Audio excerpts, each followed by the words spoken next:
अस्सलाम वालेकुम स्टूडेंट्स। आज हम पढ़ने जा रहे हैं differences between eukaryotic and prokaryotic cells. इससे पहले कि हम यूकैरियोटिक और प्रोकैरियोटिक सेल्स के डिफरेंसेस एक्सप्लेन करें, हमें ये समझने की ज़रूरत है कि यूकैरियोटिक सेल्स होते क्या हैं और प्रोकैरियोटिक सेल्स कौन से होते हैं। इससे पहले आपने पढ़ा था स्ट्रक्चर ऑफ सेल। हर सेल के अंदर एक मुकम्मल सेल के 3 बड़े पार्ट्स हैं: cytoplasm, cell membrane and nucleus. एक मुकम्मल सेल के अंदर सबसे बाहर साइटोप्लाज्म से भी बाहर सेल मेम्ब्रेन होती है। ये मान लो एक सेल हमने यहाँ बनाया, यह है सेल मेम्ब्रेन। इसके अंदर वाला जो जली लाइक इंटीरियर पोर्शन होता है इसको साइटोप्लाज्म कहते हैं, और इस साइटोप्लाज्म के अंदर बहुत सारी सेल ऑर्गेनेल्स होते हैं जो सेल के फंक्शन में मदद करते हैं। सबका अपना अपना काम।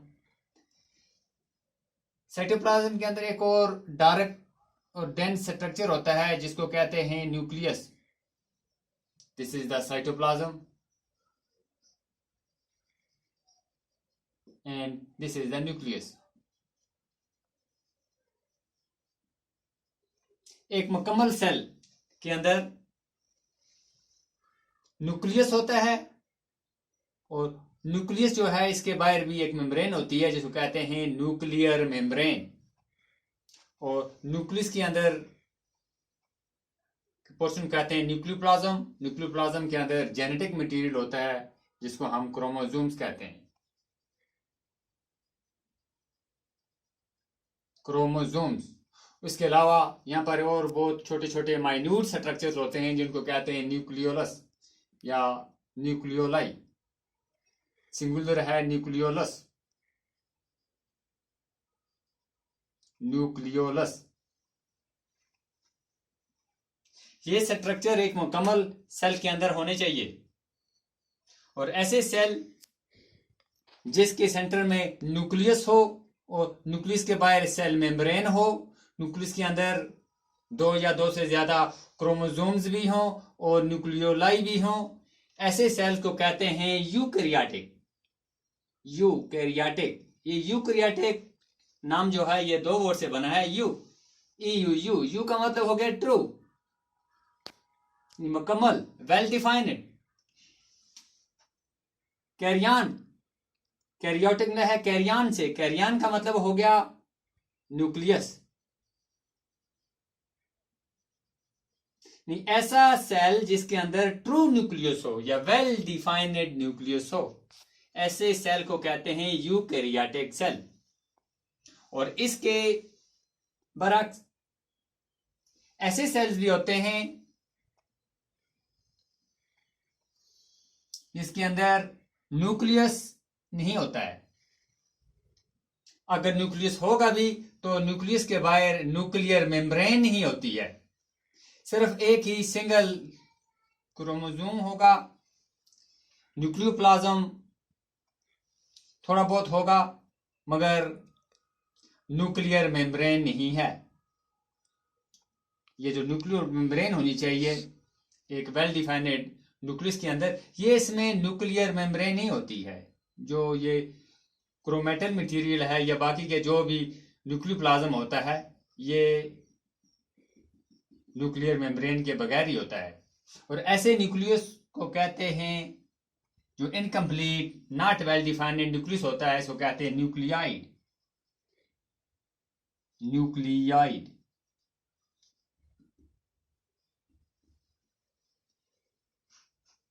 और ऐसे सेल जिनके अंदर वेल डिफाइंड न्यूक्लियस ना हो, अगर न्यूक्लियस होगा भी तो इनकम्प्लीट होगा, वेल डिफाइंड नहीं होगा, ट्रू न्यूक्लियस नहीं होगा, और न्यूक्लियस के बाहर न्यूक्लियर मेम्ब्रेन ही होगी, ऐसे सेल्स को कहते हैं प्रोकैरियोटिक सेल। प्रोकैरियोटिक। प्रो का मतलब हो गया बिफोर। बिफोर, यहां पर हम इसको फॉल्स कह सकते हैं, ट्रू का opposite false, not well defined. Karyon निकला है न्यूक्लियस से। the cell which doesn't contain a true nucleus is called prokaryotic cell. अब हम इसके आगे की में डिफरेंसेस मालूम करने की कोशिश करेंगे कि यूकैरियोटिक और प्रोकैरियोटिक सेल्स में और क्या क्या फर्क हैं. पहला फर्क होता है इनके साइज में. यूकैरियोटिक सेल जो है ये आमतौर पर बड़े होते हैं प्रोकैरियोटिक सेल से. Eukaryotic cells are generally larger in size, ranging from 5 to 100 micrometer, whereas prokaryotic cells are generally smaller in size. Their size ranges from 1 to 10 micrometer or millimicron. कितना फर्क है? ये 5 से 100 मिलीमाइक्रोन, ये 1 से 10 मिलीमाइक्रोन. दूसरा फर्क यूकैरियोटिक सेल और प्रोकैरियोटिक सेल का है कि यूकैरियोटिक सेल में वेल डिफाइंड न्यूक्लियस है या मुकम्मल न्यूक्लियस है. Well defined nucleus is present in eukaryotic cell, whereas well defined nucleus is absent in prokaryotic cell, जो आपने अभी पढ़ा. Third difference is eukaryotic cell contains more than one chromosome. Eukaryotic cell में एक से ज्यादा क्रोमोसोम्स होते हैं जिनके अंदर जेनेटिक मटेरियल होता है डीएनए की शक्ल में. तमाम यूकैरियोटिक सेल्स में 2 या 2 से ज्यादा क्रोमोसोम्स होते हैं. हम अपनी एग्जांपल ले लें, हमारे सेल्स के अंदर, ह्यूमन बीइंग्स के हर सेल के अंदर 46 क्रोमोसोम्स होते हैं, जबकि जो प्रोकैरियोटिक सेल्स हैं, प्रोकैरियोटिक सेल्स में सिर्फ एक ही क्रोमोसोम होता है. इट कंटेन्स सिंगल क्रोमोसोम, सिर्फ एक ही स्ट्रैंड होता है. जैसे यहां पर लिखा है only 1 chromosome is present. Next difference is eukaryotic cell के अंदर न्यूक्लियोलस होता है. जैसे यहां मैंने ये छोटे छोटे माइन्यूट स्ट्रक्चर बनाए हमने, ये nucleolus singular and its plural is nucleoli. Nucleolus होता है यूकैरियोटिक सेल में, जबकि प्रोकैरियोटिक सेल में कोई न्यूक्लियोलस नहीं होता है. इस न्यूक्लियोलस के अंदर आरएनए बनता है, राइबोसोम्स बनते हैं, जिनकी मदद से सेल के अंदर प्रोटीन सिंथेसिस होती है. Next point of difference between eukaryotic cell and prokaryotic cell is the difference in membrane bound organelles. Eukaryotic cells के अंदर मेम्ब्रेन बाउंड सेल ऑर्गेनेलीज होते हैं, जैसे माइटोकॉन्ड्रिया है, एंडोप्लाज्मिक रेटिक्यूलम है, राइबोसोम्स हैं. ये ऐसे ऑर्गेनेलीज हैं जिनके बाहर मेम्ब्रेन होती है, which are surrounded by a membrane. That's why these are called membrane-bound cell organelles. Membrane-bound cell organelles are present in eukaryotic cells, whereas prokaryotic cells are lacking membrane-bound organelles. Prokaryotic cells में membrane-bound organelles absent होती हैं, यानी नहीं पाई जाती हैं, इसलिए तो ये नामुकम्मल सेल है. Next difference is cell division. In eukaryotic cell, cell division occurs by mitosis or meiosis. Eukaryotic cells में जब सेल डिवीजन होता है, आपने पढ़ा है growth in plants and animals. हर जानदार चीज में ग्रोथ होती है. ग्रोथ कैसे होती है? By way of cell division. Cells divide होते हैं, एक सेल डिवाइड होके 2 बन गए, 2 से 4, 4 से 8, इस तरह से जैसे जैसे सेल की तादाद इंक्रीज होती जाती है, ऑर्गेनिज्म का स्ट्रक्चर भी इंक्रीज होता है. मगर यूकैरियोटिक सेल में सेल डिवीजन के 2 वे जो हैं, एक को हम कहते हैं माइटोसिस, दूसरे को कहते हैं मियोसिस. माइटोसिस हर सेल के अंदर होती है, जबकि मियोसिस जो है ये सिर्फ गैमीट्स के अंदर होती है. रिप्रोडक्टिव सेल्स जो होते हैं गैमीट्स, उनके अंदर मियोसिस होती है.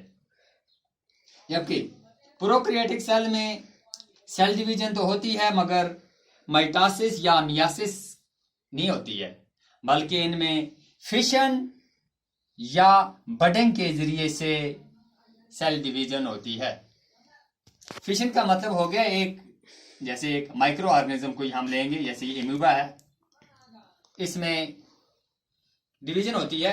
एक की बाहर से मेम्ब्रेन एक ही रहती है, अंदर से पहले डिवाइड होता है इसका न्यूक्लियस. जल्दीकरण। इस जो कहते हैं कैरियोकाइनेसिस। फिर साइटोप्लाज्म डिवाइड होता है, आधा साइटोप्लाज्म इसके साथ, आधा उसके साथ, 1 से 2, फिर ये फटता है, 1 से 2